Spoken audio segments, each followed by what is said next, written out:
Jean, vendredi 11 mai.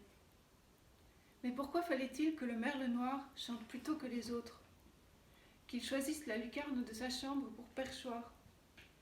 À 4 heures du matin, Jean avait ouvert les yeux, expulsé du sommeil par le chant de l'oiseau. Un instrument de torture pour l'homme épuisé. Il s'était tourné sur le côté pour sonder les traces de la veille, la visite de Clélia, seule, pressée, ses cheveux roux qui finissaient toujours par se dénouer, le cliquetis de ses 2 bracelets d'argent, l'un très fin, l'autre lourd et épais, beaucoup trop large pour son poignet délicat. Et le timbre de sa voix lorsqu'elle avait agité les tentures et déclaré que ça sentait mauvais. Elle, ondoyante, lui, rebut nauséabond. Elle avait ouvert les fenêtres, rassemblé les livres qui traînaient sur la table du salon. Elle avait demandé où était Nabokov. C'était si insolite, le salon de Jean, sans un volume de Nabokov abandonné sur la table basse ou le canapé. Jean avait répondu que désormais, Nabokov restait dans son lit, avec lui. Il avait regardé Clélia s'affairer dans l'appartement, jusqu'à ce qu'elle s'assoie près de lui.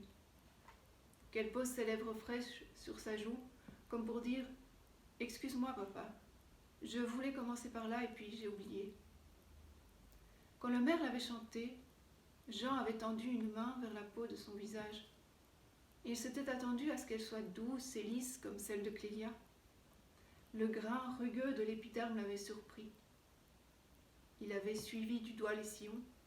Se pouvait-il que, déjà, la couverture de Nabokov brillait dans l'obscurité? Ça l'avait rassuré. Il avait rouvert le livre et retrouvé la page sur laquelle il s'était endormi. Une page du mot. Le narrateur y décrivait un ange dont le pied était parcouru d'un réseau de vénules et d'un grain de beauté pâle. Les tempes d'Alban aussi étaient parcourues de vénules bleues. Jean avait tenté de se représenter le visage de sa cadette, d'en faire ressurgir chaque détail, depuis le grand épi du front jusqu'au sillon des veines sur la tempe droite, en passant par les yeux très grands, très noirs. L'image avait flotté un moment.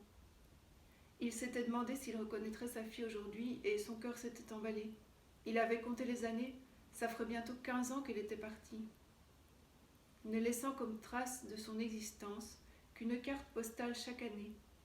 15 cartes rangées dans une boîte à cigares posée sur son bureau, entre un microscope et une encyclopédie entomologique. 15 cartes de vœux envoyées des 4 coins du monde, comme si la vie d'Alban s'était résumée à un conte de Noël.